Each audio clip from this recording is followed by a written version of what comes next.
নমস্কার বন্ধুরা, সর্বাণী রান্নাঘরে আপনাদের সবাইকে স্বাগত। বন্ধুরা, আজকে আমি চলে এসেছি লাউ পাতা দিয়ে বানানো ভীষণ মজাদার একটা রেসিপি নিয়ে। আর এই রেসিপিটা ভাতের সঙ্গে খেতে ছোট বড় সবাই ভীষণ পছন্দ করবে। বন্ধুরা, আপনারা একবার এইভাবে লাউ পাতার মজাদার রেসিপিটা বানিয়ে দেখতে পারেন। আশা করি আজকের রেসিপি আপনাদের সবারই ভীষণ ভালো লাগবে। আর আপনারা যদি বাড়িতে এইভাবে একবার লাউ পাতার এই রেসিপিটা বানিয়ে দেখেন তো বারবার বানিয়ে খাওয়ার ইচ্ছা হবে। এতটাই সুস্বাদু হবে আজকের এই রেসিপি। আমি কিভাবে আজকে এই লাউ পাতার মজাদার রেসিপিটা বানিয়ে নিলাম, আপনারা ভিডিওটা একটা লাইক দিয়ে প্রথম থেকে শেষ পর্যন্ত দেখতে থাকুন। আজকের রেসিপির জন্য প্রথমেই যেটা লাগবে সেটা হলো লাউ পাতা। প্রথমে লাউ পাতার এই ডাঁটির অংশটাকে কেটে নিতে হবে, তবে লাউ পাতাগুলো একটু নরম লাউ পাতা নিলেই রেসিপিটা খুব ভালো হবে।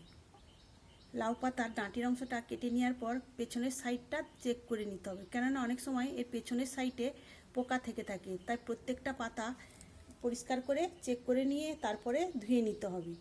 ধুয়ে নেওয়ার পর লাউ পাতাগুলোকে জল ঝরিয়ে নিতে হবে। আমি এখানে বেশ কিছু পরিমাণে নরম লাউ পাতা নিয়েছি, আর লাউ পাতাগুলো পরিষ্কার করে চেক করে নেওয়ার পর আমি ধুয়ে নিয়ে জলটা ঝেড়ে নিয়েছি। দেখুন, একটুকু জল নেই। এখন এই পাতাগুলোকে এক পাশে সরিয়ে রাখবো। আর এদিকে আমি এক বাটি নিয়েছি নদীর ছোট মাছ। ছোট মাছগুলোকে আমি পরিষ্কার করে বেছে নেওয়ার পর ধুয়ে নিয়েছি, ধুয়ে জলটা ঝেড়ে নিয়েছি। এখন একটা মিক্সিং বোলের মধ্যে দিয়ে দেবো। আমি এখানে নদীর ছোট মাছ নিয়েছি, আপনারা যে কোনো ছোট মাছ দিয়ে রেসিপিটা বানাতে পারেন। এখন এই মাছের মধ্যে দিয়ে দেবো পরিমাণ মতো লবণ, আর দিয়ে দেবো পরিমাণ মতো হলুদের গুঁড়ো। এখন লবণ আর হলুদটা হাত দিয়ে ভালো করে মিশিয়ে নেব। ভালো করে মিশিয়ে নেওয়ার পর এর মধ্যে দিয়ে দেবো আমি হাফ চামচ লঙ্কার গুঁড়ো, আর এখানে নিয়েছি আমি হাফ চামচের থেকে একটু বেশি পরিমাণে ধনিয়া গুঁড়ো, আর নিয়েছি হাফ চামচ জিরা গুঁড়ো। এখন সব কিছু আবারও আমি হাত দিয়ে ভালো করে মিশিয়ে নেব।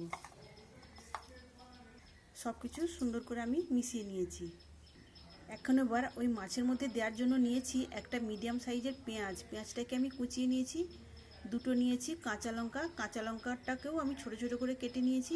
আর এখানে নিয়েছি একটা মিডিয়াম সাইজের টমেটো, আর নিয়েছি কিছুটা পরিমাণে ধনেপাতা। এখন সব কিছু এই মাছের মধ্যে দিয়ে দেব। সব কিছু উপকরণ দেওয়ার পর এখন দিয়ে দেবো আমি 2 টেবিল চামচ সরিষার তেল। এখন সব কিছু আবারও হাত দিয়ে মিশিয়ে নেব। আপনারা চাইলে চামচ দিয়েও মেশাতে পারেন, তবে হাত দিয়ে মেশালেই খুব সুন্দরভাবে মেশানো হয়। আজকের এই রেসিপিটা ভাতের সঙ্গে খেতে দারুণ লাগে। বন্ধুরা, আপনারা অবশ্যই একবার এভাবে বানিয়ে দেখতে পারেন। আমি এর মধ্যে দুটো রসুনের কোয়া দিয়েছিলাম, এই দুটোকেও আমি একসঙ্গে দিয়ে দেবো, তবে এটা গ্রেট করে নয়, এই গোটাই আমি এর মধ্যে দিয়ে দেব। তবে আপনারা চাইলে ছোট গ্রেটারে গ্রেট করেও দিতে পারেন। আমি সব কিছু মাছের সঙ্গে মিশিয়ে নিয়েছি। এখন অন্য একটা পাত্র নিয়েছি, এই পাত্রের মধ্যে 3টে লাউ পাতাকে আমি পরপর সাজিয়ে নেব। তবে পাতার এই সোজা অংশটা আমি উল্টে দেব। আমি পরপর 3টে পাতা দিয়ে দেব। 3টে পাতা পরপর সাজিয়ে দিয়েছি। এখন এই মাছ আমি বেশ কিছু পরিমাণে এই মাঝখানটাতে দিয়ে দেব। মাছটা দেওয়ার পর আমি এটাকে দুই সাইড থেকে মুড়িয়ে নেব। এইভাবে মুড়িয়ে নেওয়ার পর আমি আবারও দুই সাইডটাতে এইভাবে মুড়িয়ে নেব, নিয়ে এইভাবে ভাঁজ করে দিয়েছি। এখন এই অবস্থায় আমি কয়েকটা তৈরি করে নেব, তারপর আমি সুতো দিয়ে 4 সাইডটাতে বেঁধে দেব। আবারও আমি 3টে পাতা পরপর সাজিয়ে দিয়েছি। এবার আমি মাছ দিয়ে দিলাম। দেওয়ার পর একই রকমভাবে আমি এইভাবে পাতাটাকে মুড়িয়ে নিয়েছি। আমি এখানে যতগুলো লাউ পাতা নিয়েছিলাম তার মধ্যেই এই মাছ দিয়ে আমি পাতাগুলোকে মুড়িয়ে নিয়েছি। এখন প্রত্যেকটা সুতো দিয়ে আমি এইভাবে বেঁধে নেব, কেননা রান্নার সময় খুলে আসতে পারে, তাই এগুলোকে এইভাবে বেঁধে নিতে হবে। এখানে আমি একটা বেঁধে নিয়েছি, আমি আবারও একটা দেখিয়ে দিচ্ছি আমি কিভাবে ওটা বেঁধে নিলাম। তো প্রথমে সুতোটাকে নিয়ে এইভাবে একটু পাক দিয়ে নিতে হবে। তারপরে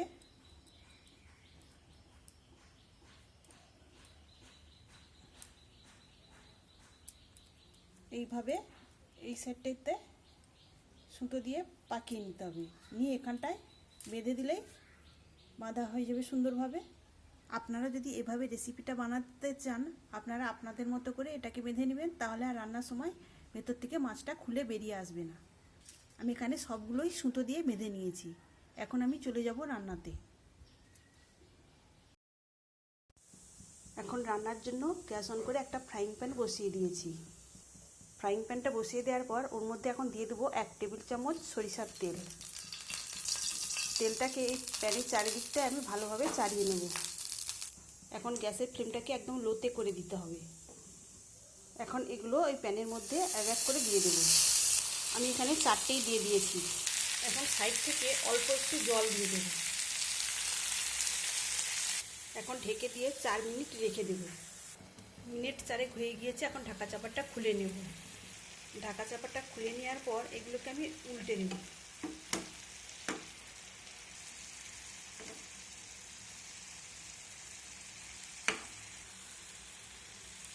প্রত্যেকটাই আমি উল্টে দিয়েছি। এখন ঢেকে দিয়ে আবারও মিনিট 2-3 রেখে দেবো। 3 মিনিট পরে আবারও ঢাকা চাপাটা খুলে নিয়েছি। এখন গ্যাসের ফ্লেমটাকে একটু বাড়িয়ে দিয়ে আমি উল্টে পাল্টে এগুলোকে ভেজে নেব, আর যে জলটা রয়েছে সেই জলটা শুকিয়ে নেব। বন্ধুরা, আজকের রেসিপি আপনাদের যদি ভালো লেগে থাকে, আবারও বলছি একটা লাইক দেবেন। সেই সঙ্গে যদি নতুন বন্ধুরা এসে থাকেন, অবশ্যই আমার চ্যানেলটিকে সাবস্ক্রাইব করে আমার পাশে থাকবেন। আর আজকের এই রেসিপিটা ভাতের সঙ্গে খেতে কী যে দারুণ লাগবে, আপনারা একবার বানিয়ে না খেলে বুঝতেই পারবেন না। আমি এগুলোকে উল্টে পাল্টে নিয়েছি আর জলটাও শুকিয়ে নিয়েছি। এখন এগুলোকে একটা পাত্রে তুলে নেব। এখন এগুলোকে একটু ঠান্ডা করে নেব।